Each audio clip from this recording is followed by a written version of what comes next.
There is a very interesting one department they have which calls Shobai Amumi. And now they have given the name Amure Kharjiya, like a foreign affairs. They are just like a CIA, KGB, that kind of one. The activities, to be honest with you.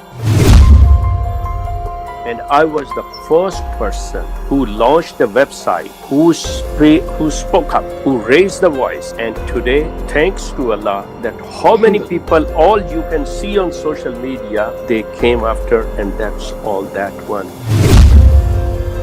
I am the first person who raised the voice, who came on the social media, and today you can see that how many people. This is the change. This is the real revolution. This is the thing. But my guests today, they left a false belief and they became Muslims. Alhamdulillah. They accepted Islam. And they were the lucky ones. I consider them even more luckier than myself. And therefore, it is my privilege, it is my honor. And I feel totally alleviated in my status today when I invite them one by one. And I will talk to them about their past life, what they were doing while they were with Jamaat Ahmadiyya, how did they realize, what made them believe that they are not in the right set of mind, they're not following the right religion, it's a cult.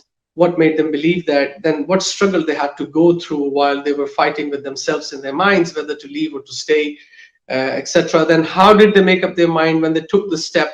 What happened to them? How did they cope with the stress and the problems that they faced at the hands of their relatives, friends, and families, and even a struggle within themselves as well? And what are they doing now? And what are their plans for the future? So with this, I will invite first of our guest speaker today. He's a privileged gentleman. Now, with that, I would like to bring on stage our first distinguished speaker. This gentleman needs no introduction. He is well known among all circles of Qadianis. They call themselves Ahmadis, and of course Muslims. I would like to invite to come and speak to us on stage Mr. AK Sheikh, a former Qadiani who is now, alhamdulillah, for a very long time has accepted true Islam. Assalamu alaikum, Sheikh Sahib. Wa alaikum assalam, Brother Dawar. How are you, sir, today?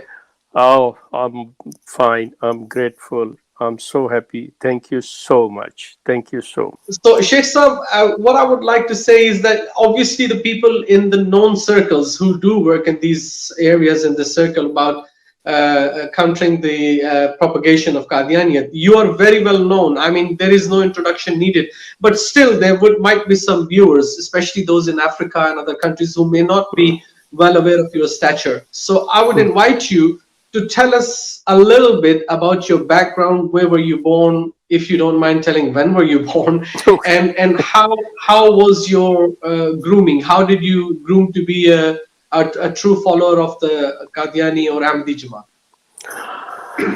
First of all, thank you so much. Thank you, you and the Zaitoon FM and the team of the Zaitoon. The question you have asked me, to be honest with you, it will take a day if I will go in details, if I'll tell about myself. So I'll try my best to make it short.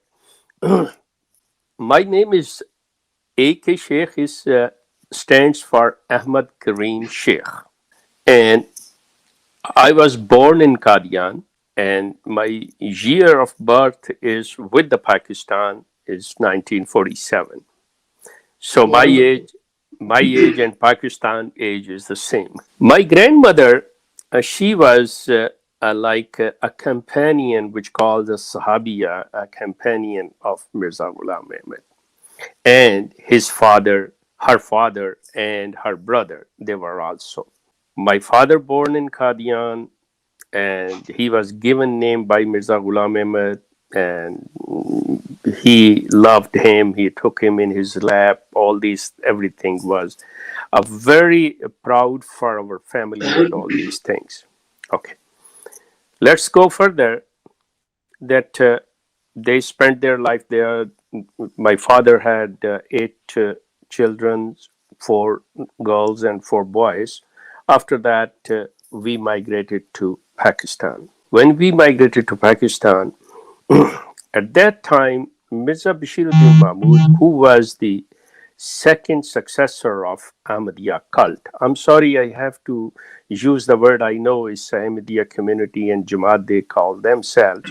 But the attitude, but their approach, but their behavior is a cult behavior. So that's why I gave them a name, a cult. So the Mirza Bashiruddin Mahmud advised his community at 1947 that the resident of Qadian should not make a claim of their properties when they go in Pakistan, because we have to come back to Qadian. We will come back.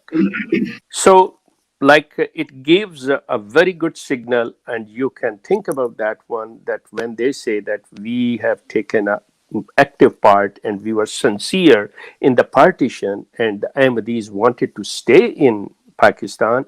Now, from this statement, you can imagine what was his intention and how loyal they were to Pakistan. Now, let the audience decide this thing. We didn't make a claim. My family, there were so many other Ahmadi families who didn't make a claim of their properties from Qadian. Now, what happened after that? Mirza Mahmud family made a claim of all those properties. They did that one. So they took over everything, what we supposed to take our share, whatever our property, in spite of our property, that we should have a land or whatever the properties from Pakistan. No, we couldn't get that. All those gone to the Mirza family. But anyway, we were child. I have nothing. I came to know later about this thing. After that, we grown up, and like any other, you can say, the blind faithers and followers, whatever our parents told us, like Mirza Sahib is the Imam Mahdi, Mirza Sahib is the promised Messiah, Mirza Sahib is the man who was prophesied that he will come, he is the one. And the rest of the Muslims, we listen from them also, that they also believe they are waiting for these two personalities. So this is now, someone have accepted and someone have rejected. Until, you can say, like in the 70s and mid 70s, they were living without any hard feelings or whatever, like a verbal might be there, were some things, but physical or the violence was not there. 74, the one incident happened, and that made the Ahmadis as a non-Muslim, like the bill went to the National Assembly and they declared as a non-Muslim. Now, at that time, I was a part of, you can say, of this cult, and I knew what's going on, and in and out, I knew everything was planned. So Sure. that was a very planned attacking on the students when they're coming back from their trip, and whatever happened, that one. No, This is the incident you're referring to that happened 70. at Lyallpur, the Yes, exactly. Lyallpur, which is called Yeah, Faisalabad now, yeah, yeah. the train station. Yes, That, okay. but exactly, it happened at the Rabwa Chenab Nagar's railway station. Then the Indeed. riots started from Laipur, from my city, from where I belong.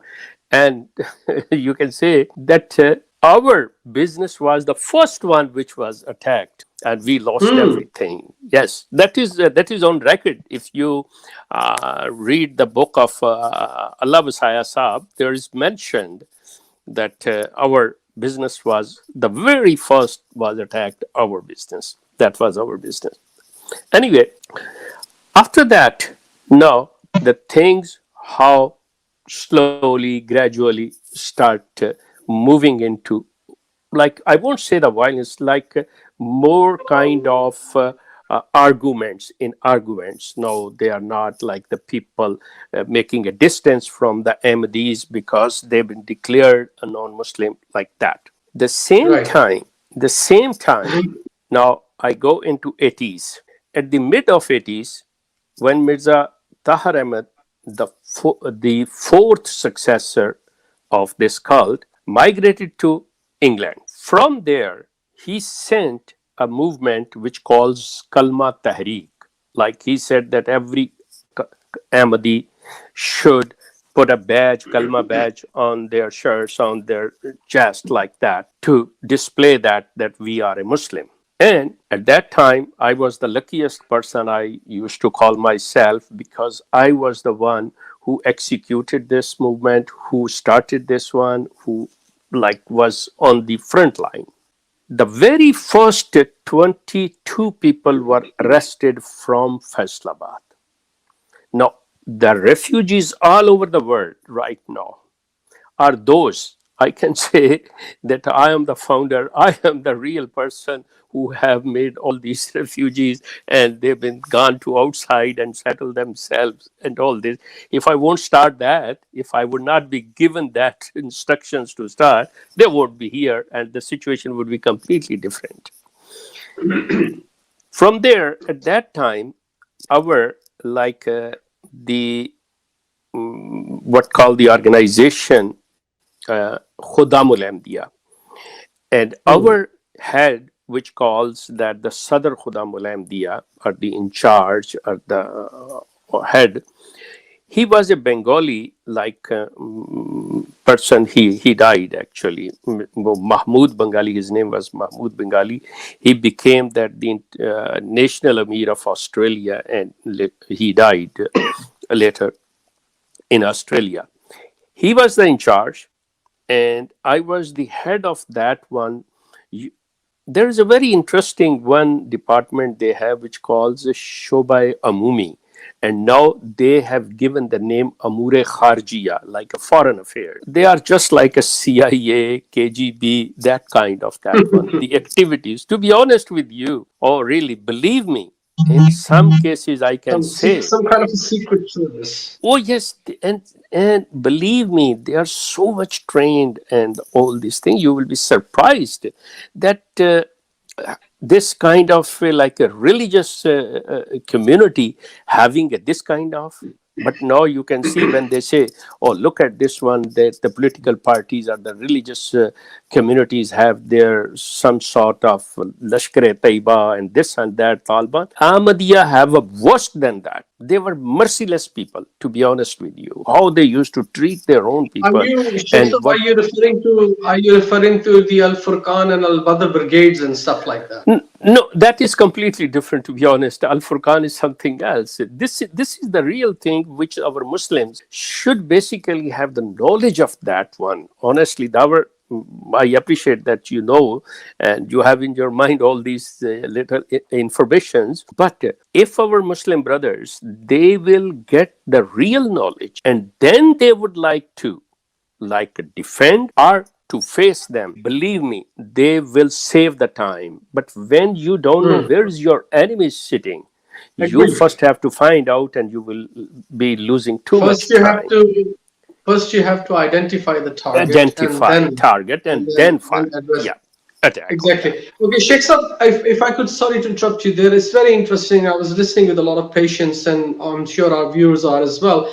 But I want to bring you towards a very important and interesting factor of your life. People would love to know that what made you believe that you are in the wrong grounds. Actually, to be honest, what they want to listen, the story is not like that.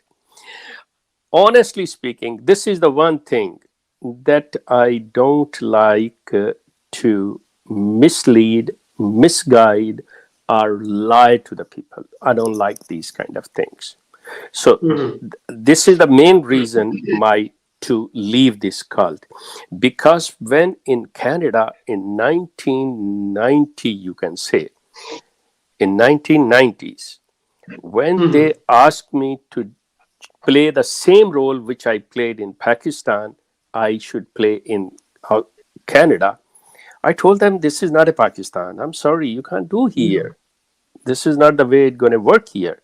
But they asked me to do, well, I did that one. And at one point, I told them that why you are not that fair? Because if I am the one who is going to deal with these things, then you should not lie to me. Then you should give me the straight and like the whatever the instructions to be honestly given. At that time, the national Amir, he lied to me, and my voice was raised in front of like other people's, or at the situation or the place was that we were standing on the stairs of the mission house, what called the place of worship there in Toronto. I raised my voice. I told him that you are lying. I don't believe this thing. And that was the point where they said that either I should apologize and write for forgiveness to the Khalifa at that time, the Mirza Tahir, or otherwise you will be expelled. When I listened Right. to these are the four people still alive who came to my home and who conveyed the message to me, like this, who brought his message, whatever was the National Amir message or the Khalifa's message, they brought. They asked me I should write for the forgiveness. I said, what for forgiveness? Because the National Amir was lying, and I told him that why you are lying to this. So why I should forgive? They said, you know, Sheikh, that you will be expelled. I said, before they expel me, I say goodbye to them. Bye. That is the reason. The point is this one, that even here today, the other, you can say, like the missionaries of Canada, they, when they came to know that what happened between me and the National Amir, even they admitted, even they said to me personally, yeah, he shouldn't do that one, what he did. He shouldn't do that. He shouldn't treat you. He shouldn't behave with you like that. They accepted. And in this one, the name Mirza Afzal, who is right now is a missionary over here in Toronto. He's still alive. And today, if he will speak truth or he will do the same thing, he will lie. I cannot say anything, but he said me these words that Naseem should not do what he did. So that was the reason, I think. Then the Jamaat ordered my immediately family, like my wife, my brother and sisters, that they should pressurize me, that I should write for the apology. I should write them and asking the forgiveness. And my family pressurized me, my in-laws, my real brother and sisters, my siblings, my nephew, nieces, everyone, and they tried. But I flatly refused. I said, I'm sorry. I stand with that. Just to let the audience know that I was the first person in year 2000. I left this cult in 1997. Okay. 1997, I left this cult. Then I start. Then I start reading Mirza Ghulam Ahmad's books, which I never touched before. I never had a doubt anything. I was like the thing that whatever my parents, whatever the successors, whatever the Maulvis of these cult were saying, yes, Amanna was Sadakna, Amanna was Sadakna. They are saying true. But Yes. the day this incident happened, before I open my mouth, I start studying his books. It took me 3 to 4 years, And it's not easy. We all and done that. I Yes. studied all. And I was the first person who launched the website, who spoke up, who raised the voice. And today, thanks to Allah, that how many Alhamdulillah. people, all you can see on social media, they came after, and that's all that one. So Sheikh Sahib, no, you can give your website's address. It's not a restricted publication. I mean, it's my website is right now in their hand. right. They have hacked my website, so that's why. Ah, alislam.org No, not Al Islam, Ahmadi.org. or md.org. I know. That Yes, you created that website. I Ahmadi. see. The very first was nakedahmadi.com. They took me to the hate crime. They complained to the Canadian agencies. I've been interrogated twice by the Canadian agencies. I Right. faced everything what they say. I love for all, hated for none. I think later I can say, just I wanted to say that I am the first person who raised the voice, who came on the social media, and today you can see that how many people. This is the change. This is the real revolution. This is the thing.